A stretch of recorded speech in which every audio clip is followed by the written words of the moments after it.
You are listening to The Breakfast Show on Faith FM with Skafy and Lindsay and producer Sandy. We have been talking about this apparent paradox, which is we have explained here between God saying that he's not going to punish anyone for another person's sins, and at the same time, well, how does God say that he's going to visit the iniquity? What does that mean?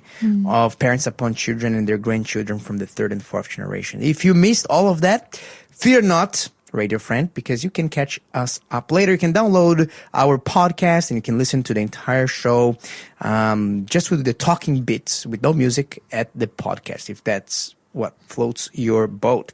We are going to be talking about the World Happiness Report today, Lindsay. It is such an interesting report, and there's some big insights we can get from there. But before we get into all of that and your story as well, because you're talking about a story of a couple who is trying to sell a home and they couldn't until they got rid of one item in their house. Isn't that so? Yes. So I'm keen to hear that story. But first, we are going to ask our good friend Sandy here, the producer, the boss, if she has a new quiz question for us. Big Please, boss Sandy. I do indeed.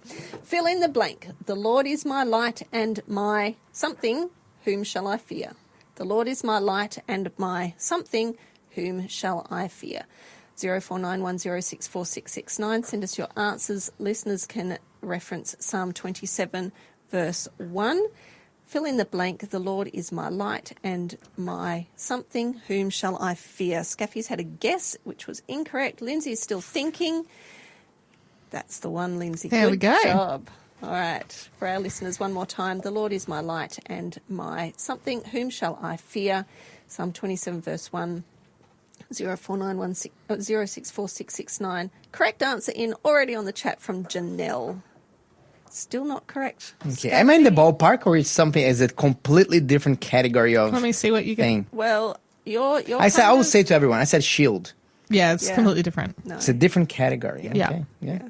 Alrighty. There you go. Yeah. Never mind. Okie dokie. Yeah. All right. Well, we'll see what our listeners We'll find out. All right. Let's get into today's story. So Okay. I came across this story yesterday on my Instagram. I actually really enjoy finding the stories on Instagram. So have you ever tried selling a house before? Have you ever owned a house, Skafy? I currently own a house, but it's my first house. So my wife had a house. We had a bit of an investment, small, tiny house before in Brazil, and we sold that. My parents sold the apartment that I grew up with, so I kind of been around the house being sold, but I haven't never sold a house of my own. Okay. No, that's never happened. Okay, right. I was a kid when my parents sold my childhood home, so I wasn't really. Do you miss that home? I do. I lived there till I was 10 years old. We were on acreage, backing onto hundreds of acres of bushland, and there was a dam, and there was places for me to build. Were there snakes? Pardon? Snakes there? There were lots of snakes. Really? Yes, I would often see snakes. And occasionally, I think I saw a dingo once, but my parents think I was just seeing things. Hallucinating. Potentially, but no. You're wanting attention. No, I wasn't wanting attention. I was just very scared when I was down in the I'll dam be making scared. some clay pots, and then I looked up and I saw something that I thought was a dingo. Wow. There you go. Yeah. Anyway. Okay. So my parents sold that. I wasn't old enough to understand the process really, but the story I have to share with you today is about a Christian family in the US.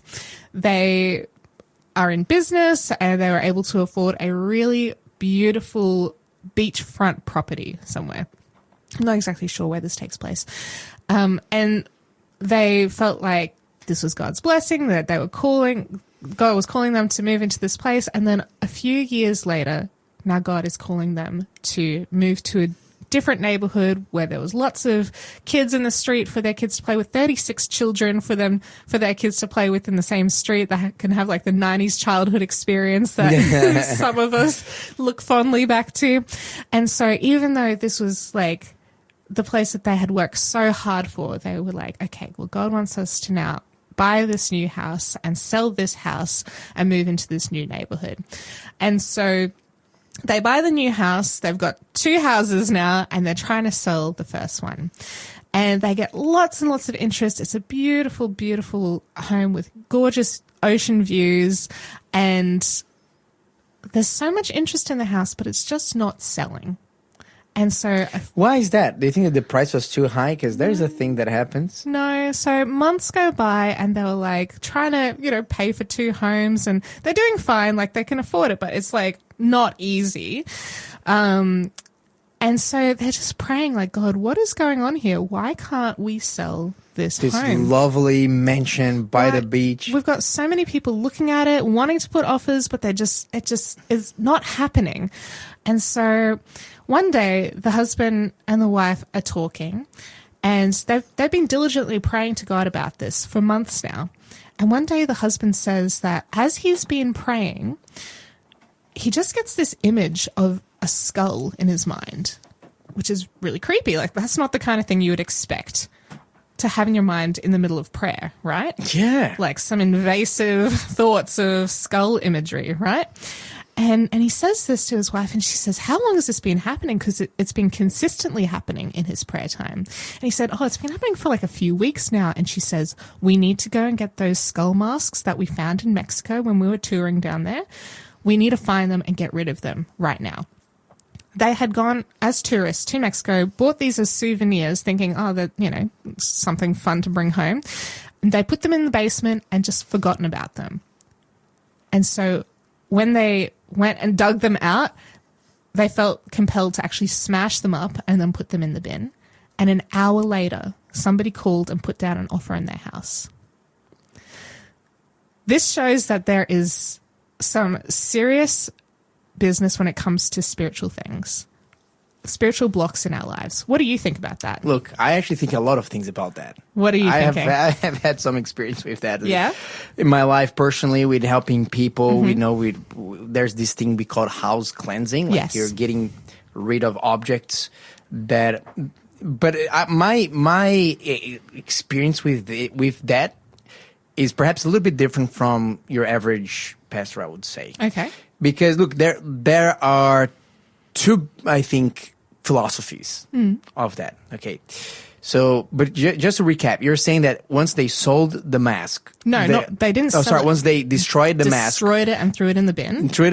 Then they were able to sell the house. An hour later, and put an offer down. And they were praying, and God was impressing the man with the skull. Yes. Look, let me tell you what I think about that story. I think it's very interesting. So there's 2. I have seen 2 big currents. One group of people, they say these things, they don't have any power. They're just objects. Just get over that. They don't have any particular power. If you believe in God, if you're living your life aligned with God's life, these things are not going to affect you. The other group will say, no, man, these things are demon magnets, they're going to curse your house, they're not going to be doing so. And then there's a whole list of things, prohibited articles that you shouldn't have. Usually articles that have some kind of spiritual background or pagan element associated with that as well. In these cases, for example, one of the categories of items that this category of preachers would mention is that in these countries where there's a lot of spiritualism, they often sell souvenirs, but they have their local shaman or their local, witch doctor to pronounce something over them. To kind of pronounce a quote-unquote blessing. No, a blessing, so that it will help them to sell it. But the blessing, in quotes, from the witch doctor is then, if it lands in a Christian's home, that becomes a curse. Yeah. We believe that these, the Bible says that the gods of the other nations, they are demons, posing as gods. If you want the Bible verses for that, let me know here. I'm in an in-between camp. Okay. And I used to belong more to the camp of, look, just get rid of everything.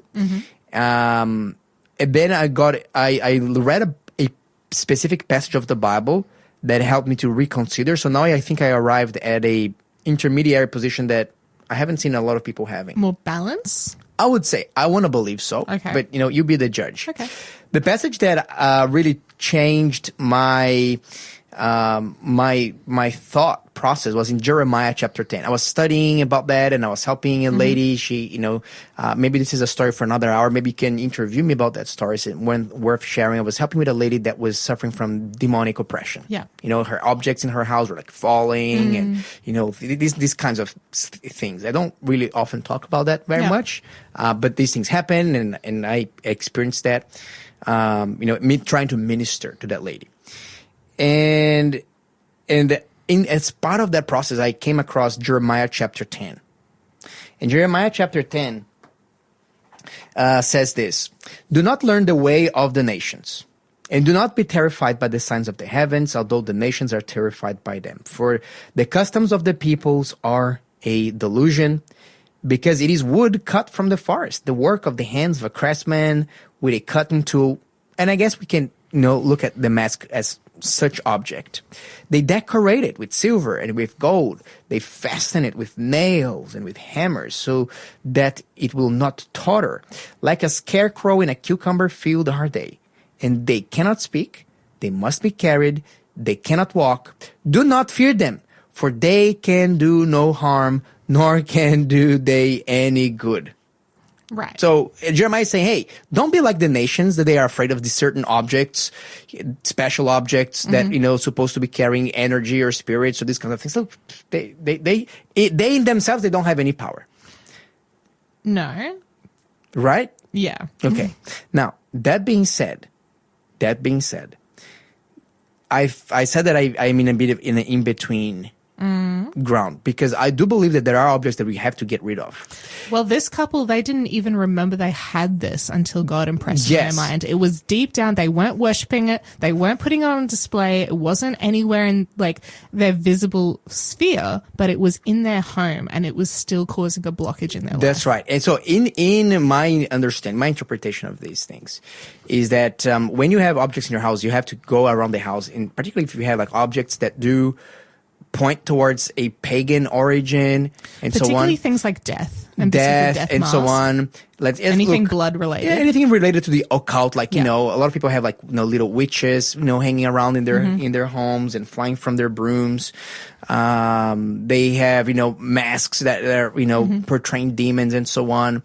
I am one to say, look, these things, they should not be in your home, and not for probably the reason that you're thinking.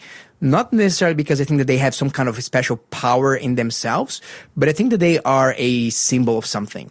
For example, I am married and have been happily married for over 10 years now. Guess what? I do not have pictures of ex-girlfriends in my home. That's fair. Right? Let me ask producer Sandy here to give me more time, producer Sandy, because it's a bit of an interesting topic here. Just wanted a little bit more time before the song. And why is that? Because it is not becoming. There's no place in my life for other women other than my wife. So when you're married to Jesus, and this is what a connection with Jesus is, why would you have idols in your house? Why would you have things that are actually communicating the opposite what Jesus is communicating?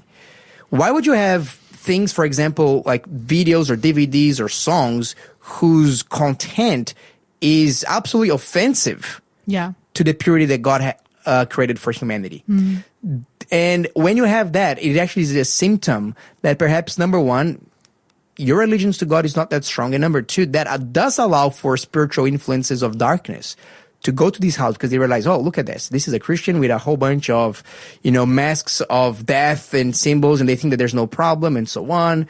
And therefore, we know that there's probably this home is not a home that is bathed in prayer. There's more things we can do here. I mean, Satan can even look at these things as a little foothold. So the object themselves, no, they don't have any power. No, but having them representing that, hey, there is a dispute. There's your house decoration is saying that, yes, with your lips you're proclaiming and professing Jesus Christ as your God and Savior, but with your actions, with your decorations, you're saying, hey, you actually are welcoming other gods and saying that, hey, there's no problem with having them. So this is why when I go to people's homes and they want to do a house cleansing, the first thing I say, so get rid of the obvious objects that are alluding to works of darkness. There's absolutely no reason for them to be here. And with the other objects that are not so obvious, pray to God and ask him to impress you which belongs there and which doesn't belong there, and then get rid of that. I've done this before. I used to really like some movie, and I read I bought the books that were associated with it, but they had things to do with crystals and a bit of magic, and I got impressed by God to throw them away. And another time, God has impressed me to throw other things away that are associated with the occult or with New Age, which I didn't want to have any avenues for Satan to have access to my life. Yeah. There you go. What a great story. I think it's a great conversation. Let us know here, friends, what have been your experience with that? Did you ever throw away any object that you realize, hey, you know what? This is not in harmony with my faith in Jesus anymore. You're listening to the Breakfast Show podcast on Faith FM. Positively different. Now it is time for our quiz answer. Please, Producer Sandy. The answer to our fill-in-the-blank question, the Lord is my light and my salvation, is the word. Whom shall I fear? Psalm 27, verse 1. The Lord is my light and my salvation. Whom shall I fear? So that was your answer there, Skafy. Skafy, we're neck and neck. We've got two more to find out who's the winner today. So you're my light and my salvation. And my salvation. Yes. There you go. Yeah. There you go. Yeah. I thought it was fear. Oops. There's some random sounds coming up here. I know exactly where it's coming from. It's coming from my next story. But did we get some text messages, Lindsay? We did. So we have from Lincoln. He says, this show is the best, really. I thank God for this blessing every day. And then we also have from Janelle, just referring to our last story, she says, it sounds like those skulls were an open door to the evil one to have a presence in their home. As a result of them smashing them and disposing of them, that evil influence has been removed. And also, she says, they could have taken them to their new home otherwise and been none the wiser. David Ng from Jesus for Asia has an excellent series on YouTube about spiritual warfare and talks about this. There you go. Yeah. There you go. So thank you very much. And look, I agree. So we have to get rid of these objects, not because the objects in and of themselves have any kind of power, but because this is not in harmony. They're symbolizing something there. Yes. They're symbolics of something. They're like an invitation for demonic access. They're an into invitation, your life. and they are exposing a contradiction in the faith. Okay, we are now going to be. We also had a bit of a funny / question here that it come through a different, not from our regular number here. Where is it? Yeah. One of our listening friends says, hey, please tell that man that's on now to shut up and let others talk. He's a know-it-all. He's talking right now on Faith FM. Thank you very much, friend, for the feedback. My name is Skafy, and I'm on the co-host, so my job is actually to talk. So I don't know if we can shut up here, but I'll definitely take your suggestion on board here and see what I can do about it. Was that hate mail? No, he's just a bit annoyed and probably thinking. Actually, I'm going to take this as the best positive way, which is he really likes when you say things, Lindsay. Aww, and so do I. So there you go. More of Lindsay. So we have more of Sandy. Lindsay. And Sandy as well. Chat with me too. Yeah. We'll give Skafy a break and it'll just be me and you. How about that? Yeah. We'll spill the tea. No, we won't do that. All right. Oh, good. So let's talk about the World Happiness Report. All right, tell me, Scant. Okay, I try not to talk too much here, but we'll see how we will go. It is your segment, but yes. The World Happiness Report is a report that is powered by the Gallup Analytics, and what it does, it asks people, over 100,000 people in all countries of the world, about it has some really interesting questions. And the most important question is the life evaluation question. Okay. Basically, this is what they ask. They say to people, please imagine a ladder with steps numbered from 0 at the bottom to 10 at the top. The top of the ladder represents the best possible life for you, and the bottom of the ladder represents the worst possible life for you. On which step of the ladder would you say you personally feel you stand at this time? That's the number one question that they ask. Where are you? 10 is like the absolute best possible life you can live. And interesting, it goes from 0 to 10. What do you think is like the highest score in the world, and where is it coming from? Ooh, highest score in the world. I mean, historically, lifestyle,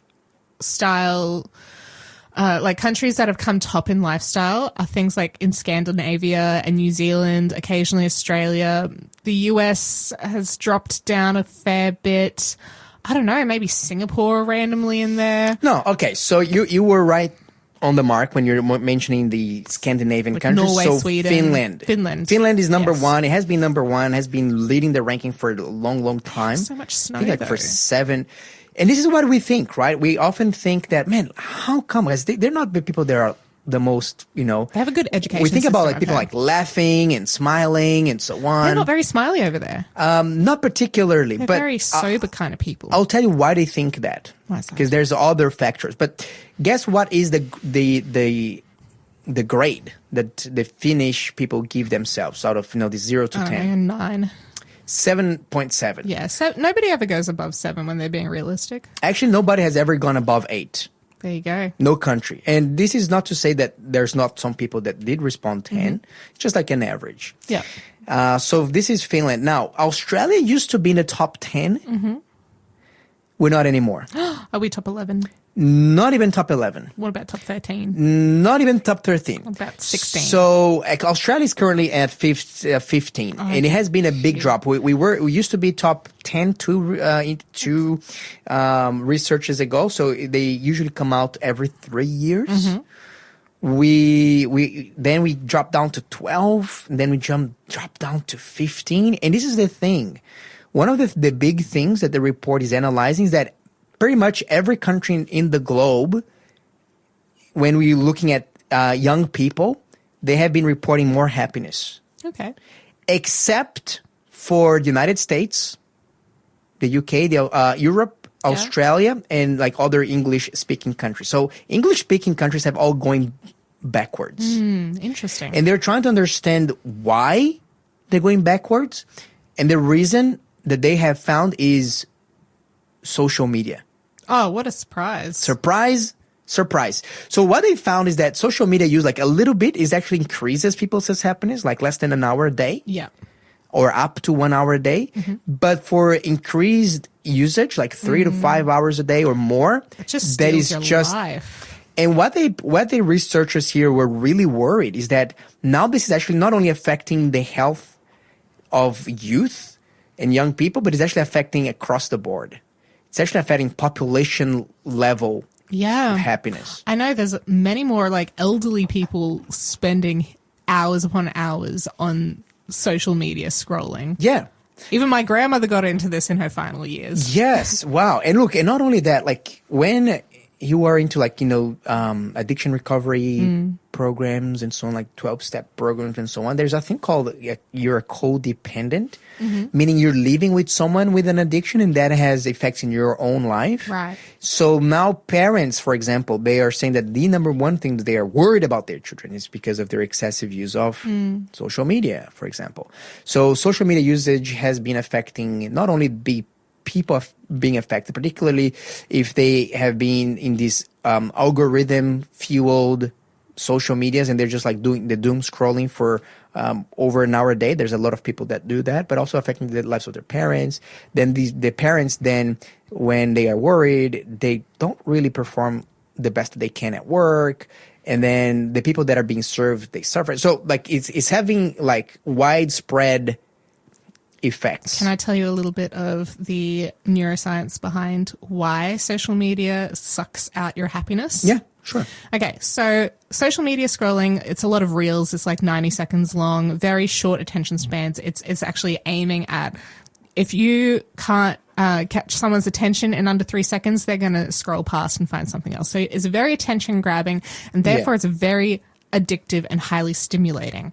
When you have highly stimulating and addictive substances or images coming through your mind, you're getting dopamine hits. Now, the thing about dopamine is if you're flooding your brain and your body with dopamine, it's actually clogging up the receptors in your body that would also pick up on serotonin. So serotonin is the actual, and serotonin and oxytocin particularly, but serotonin is a happy hormone. It's the thing that makes you feel happy and settled and, joyful and stuff. If you are clogging up your system with too much dopamine, you are unable to feel serotonin and oxytocin. So oxytocin is the bonding hormone. If you are engaging in addictive behaviors, you can't bond as well. If you are engaging in addictive behaviors, you are not feeling happy, you're just feeling stimulated. there is a difference. And so if you are consistently doing this, it's actually overstimulating you and sucking away your bonded connections in life with your friends, your family, your significant other, whoever it might be. And also just your general sense of happiness is just going to tank. There you go. So it's basically overusing and tiring your brain systems and making just it less... Clogging it up and making it less and less capable of experiencing connection joy and happiness. Look, there's other very interesting explanatory factors. So, another of the questions that they ask that, it's part of that, it's part of these scores is social support. Like, if you were in trouble, do you have relatives or friends you can count on to help you whenever you need them or not? So this is one of the questions that they ask. They look into GDP per capita, which is more like a, straightforward metric. They look at generosity. How much, have you donated money to a charity in the past month? Another things that they look at are emotions. So, for example, they ask, in the previous day, just you have to reply yes or no. Have you experienced one of these three emotions the last day, yesterday? Laughter, enjoyment, and interest. Now, this is an interesting one. So these are positive emotions. In Australia, only 71% of respondents says that the day before they have experienced either laughter or enjoyment or fulfillment, this kind of thing. So meaning about 30% of Aussies, they will spend the entire day not having one positive emotion. And when you look at negative emotions, like they're asking, did you experience any of these three emotions on the previous day? Worry, sadness, and anger. About 24% of Australians says, yep. That's, so it's normal for people to go through periods of time. But when you're looking at like 1/4 of the population on an average basis, is actually experiencing that and not experiencing positive things, it can be a worry. How much was the positive emotions again? 70%. 70%. Okay, yeah. Wow. So about 3/4 are experiencing positive, but 1/4 is experiencing negative. Or nothing. Regularly. Or just neutral. You're listening to the Breakfast Show podcast on Faith FM. Positively different. And in today's interview, I am pleased to receive back my good friend from Denmark, Kasper Carstensen. He is a professional chef. And today he's going to be sharing with us a little bit about his health journey in particular and some of the big changes that he has done. So, Kasper, thank you so much for joining us for today's show. It's great to have you back. Kasper told me the last time that he came to the studio, he shared an incredible testimony about his journey with Jesus. If you have not heard that testimony, let me know here. Text me a message to 0491 064669 with the hashtag Kasper, and I can send you the link to that testimony. Is really worthwhile listening to, particularly if you are struggling to keep the Sabbath and follow your career at the same time. I think that Kasper's testimony would be really encouraging to your journey. So, Kasper, with no further ado, just want to say thank you so much for coming. Yeah, thank you for inviting me. Kasper, tell me a little bit about your health journey. I'm looking at you here. You were a fairly tall guy, so you're Danish, so blonde, blue eyes. You're quite strong. And I remember from your first testimony, you mentioned to me that you were very passionate about sports and exercises and developing strength. You were a professional at that area as well as a professional physical educator and coach for strength training. But you were telling me that your health was always not that great, particularly when you were working as a professional chef at a very high demanding fine dining establishment in Denmark. Tell us a little bit about how you were back then. So I used to be in this incredible shape. I was working out several times a week, but the chef work is so demanding. So working plus 200 hours a month. I think the most busy month I had, I was working close to 260 in just 1 month. So wow. And the food you eat there, well, people imagine and think that chefs, they have like this most incredible food every day, like 3-course, 5-course deal menus, things to eat every day. We become so lazy. Like when we're at home, we don't want to cook. We want something simple, something like takeout, like pizza or just comfort food. And also when you're in this environment, it's very stressful. And so you have two different groups of people with stress, how the body responds. Some will lose weight, other will gain weight. Unfortunately, I gain weight very easily if I'm stressed, and I have a tendency to overeat. And studies show that if you are not aware of your circumstances, if you're just eating, let's say in front of the television, watching something, you don't recognize that you're not hungry anymore, and so you have this tendency to overeat. And this was what happened to me. And also in the industry, it's very intense. So I would be drinking a lot of coffee, and then afterwards I would drink some alcohol just to calm down. And I realized I actually started to need that, and it was almost every single day. Became a habit. Yeah. So every single day after work, I would drink at least one glass of beer, wine. Usually it would be more. So I was on this like very bad track of, I wouldn't say like becoming an alcoholic, but the definition of being an alcoholic is consuming alcohol every single day. And technically I was, because it was fulfilling a need. I had a need to relax because my body was so stressed and was so tense after this high performance. Doing service, doing all the tickets, being busy, it would literally give me this incredible adrenaline rush. And so to be able to calm down and to be able to sleep very, very shortly after, many chefs, they use alcohol, they smoke weed to be able to calm down, to get some sleep. And so for me, my health was going very strong downhill. I was in incredible shape. I looked good. And then all of a sudden, I found myself to be 116 kilos, where my ideal weight would be about 80 kilos. Wow. So you were like almost 40 kilos above your weight and making use of alcohol to calm yourself down, drinking lots of caffeine. You mentioned smoking weed as well. Was that something that you yourself got into, or no, to try to relax, or is that something more that you have observed in other people in your industry? Yeah, so I used alcohol and comfort food, but a lot of my colleagues, they would smoke weed. And at culinary school, I was out partying with some of them, and 2 times I've offered cocaine. So drugs are still very out there. It's very commonly accessible. Used at high places like fine dining restaurants. It's very, very normal because of the focus, because of the intensity, because of the hours. So you have a lot of people with strong addictions, both to the work, because their work is basically their identity, and they go down this very dark path. And this was where I was heading. Wow.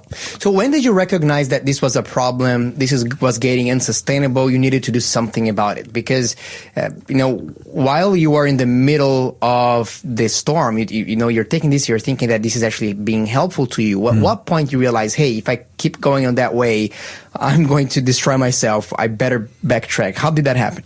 It wasn't until I got out of the very busyness of fine dining. So when I finally had my conversion, I shared last time in Iceland, as I got out of fine dining and as I started to work at a cafeteria instead. I had normal hours, working from Monday to Friday. Just a parenthesis here. In your testimony that we recorded a while ago, you said that the tipping point for you was to be able to, that you wanted to keep the Sabbath of the Bible, the Sabbath of the Lord. And that is what took you out of that fine dining experience. So I was saying that as a result of that, not being in that environment anymore allowed you to think about things in a different way. Yeah, yeah. And also to be more calm, because I wasn't stressed all the time. I had time to think, I had time to reflect. And I started to read the Bible on a daily basis. Back then, it was just occasionally, if I would even open the Bible. And so I started to be more interested. And one day, I got the invitation because a very famous doctor was coming to Denmark, Professor Walter Veit. And I really wanted to listen to his series, so I was able to get off from work, and I went there to see his presentations. And that was when I had my second conversion experience with God. This was where God wanted to teach me about how the body is the temple of the Holy Spirit and how God wants us to have a healthy body, which will help us to have a healthy mind so that we can have a healthy relationship and even understand the Bible more clearly. So I was able to go there, and I remember particular one experience from there. Mm-hmm. I sat down and I was just listening. I was so tired. I had this crazy big headache because I didn't have time to get my normal substance, which was coffee back then. Because I was just rushing to go there early in the morning to the first presentation. And then he started to talk about the effects of caffeine withdrawals, how now if you don't get your coffee, the blood starts to go back to the frontal lobe, and this can, in many cases, create this very intense big headache, and that was exactly what I was feeling. So nobody had told me about this before, and a few weeks afterwards, I decided to give up coffee and caffeine. To be honest, I was sick. I had the man's flu, and you know how men, we become very sensitive and we become maybe a bit dramatic. At least I was, and I was thinking like, well, I'm going to die anyway, so I might as well give up this evil coffee, was what I said to myself. So I decided to put that to a test, and I felt great. I didn't feel the need of it. I didn't have more energy. I didn't feel less tired, not having coffee. And I was like, well, this is what the theory says. This is what the science says. So I want to try that. And that led me further on to study more about health. And long story short, I decided to work at my first health retreat, a place in Norway called Fredheim. So this was where I was on the scale, and I realized, wow, I'm very big. I was 116 kilos.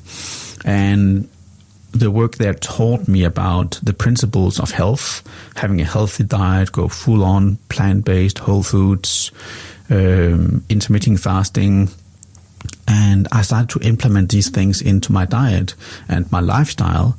And every month I would lose about 5 kilos. And it was so easy, Joseph. I tell you, it was so easy going from the crazy lifestyle I had before with drinking, snacking, pizza, and yeah, just I felt like a Pac-Man. Like everything that would come my way, I would just be eating that. All of a sudden, I was very like nothing in between meals, drinking water and no sodas, no alcohol, no coffee, just very healthy lifestyle. And I just loved it so much. And the best thing I realized, so I mentioned in the previous that I'm dyslexic, and that was why I had this identity crisis, because I had this need of proving myself. Because I'd always fallen short in school. I've been laughed at for not being good at reading. So I identified as I need to be able to produce for people to like me. And I realized on a plant-based diet with no caffeine, with no alcohol, I can read better. My dyslexia is not so bad when I have this incredible lifestyle. And another just icing on the cake is I could read the Word of God more clearly. I could read the Bible in ways I never understood before. And I believe that was because my mind was more clear. I didn't have this loss of blood in the frontal lobe. I do these health series every time I have the opportunity and I get invited. There's one video I always share, and that is where a journalist go into an MRI scan. Before she has 2 cups of coffee, and after she have 2 cups of coffee. And here in the brain scan, you can see 40% less blood to the frontal part of the lobe. This is where we have our judgment, our morality, but also our spirituality. So I believe strongly that if we are on a healthy diet with no caffeine, when the brain works at its full potential, this is also where God can speak to us more clearly, and we can understand him more clearly. And this literally became my experience. I could read, I could understand things I never understood before. Well, that is amazing that you're able to not only make that connection but experience it in your own life. This connection between having your lifestyle, your diet, and you're avoiding certain substances, in this case caffeine, to be able to have a better discernment of God's word. And particularly in your case, I think it would be even more visible because of your dyslexia problem. And you could tell how your dyslexia was less severe when you were giving your mind a rest from these substances. So Casper, you mentioned that you were losing a lot of weight, just by aligning yourself with that lifestyle. So you came down from 116 kilos. Did you get back to your 80 kilos? Or are you close to that? Yeah. Within half a year, I had lost 35 kilos. So now I was actually just below 80 kilos. I felt amazing. There was one negative to it, and that was I had to buy new clothing. But it was also kind of nice, like getting an upgrade with the wardrobe and going down like 6 sizes in pants. I was like, this is incredible. You almost like lost half of you in that process. Basically got your weight down by half. Yeah. What are some of the evidence that you point out towards when you're looking at this plant-based lifestyle? You're a plant-based chef now, even though you're classically trained. You adopt that, you live that lifestyle. Can you tell us a little bit about what are some of the most compelling evidence that you have found, that you share in your presentations, about the benefits of, or the risks perhaps, of people maintaining a very animal product-based diet to a more plant-based diet? What are some of the most compelling evidence and facts for you? I love the studies that are shown and proven in the China study. And here, Dr. Conan Campbell, he proves that if you have dairy the first year of life, you are 70% more likely to develop diabetes 1. So there's a very strong connection with dairy, with diabetes. And he can also, in the lab, turn on and off cancer cells growth. So if you are 5% animal-based or less, then they are switched off. But if you are on like 20+% animal-based, then they are on a very, very high rate. Like they love the environment. And so there's a strong connection with animal products and various types of cancer as well. Wow. We can also see it with the bone density, with osteoporosis, the more milk that you consume. So Australia here is quite high, New Zealand, America, all these countries are very, very high in dairy consumption. We can also see that this is where we have the most hip fractures and people with osteoporosis. So there's a clear link between how much dairy you consume and how your bone density is. Yes, absolutely. And so these are some very interesting studies, and you mentioned the China study by Dr. Colin Campbell.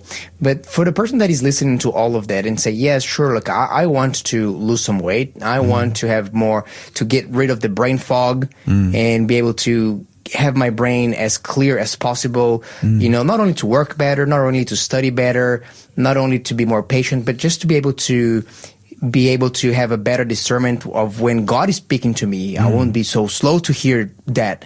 But at the same time, I'm thinking, but that sounds like a pretty radical diet. I mean, my parents, my grandparents, our grandparents, and as far as we can tell, even often governments say that, hey, there's actually, eating animal-based products is good for you. Not too long ago in the American, in the United States of America, the health department under Robert Kennedy Jr., they increased their recommendation for dairy intake for people. They increased their recommendation for animal-based protein to people. So it looks like there's some countries that are going in the opposite direction from what you're saying. What would you say to those people that are wanting to have this better lifestyle, but at the same time have a lot of questions and reserves against plant-based lifestyle? My best advice would be, give it a chance. Give it 10 days, 2 weeks. Try a whole food plant-based diet. Try it for yourself if it works or if it doesn't.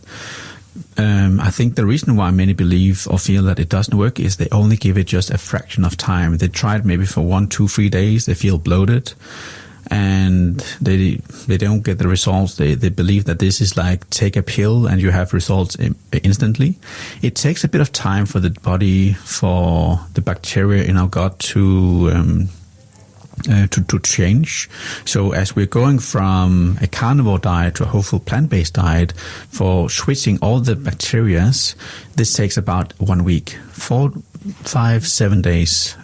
So this is why I strongly encourage you to try it for at least 2 weeks, because then you'll not feel bloated. You'll start to feeling that you have more energy, because what happens in the gut is you start to have this big clash between the two different types of bacteria. You have one type of bacteria that is very dominant towards eating meat, and you have one that just loves plant material.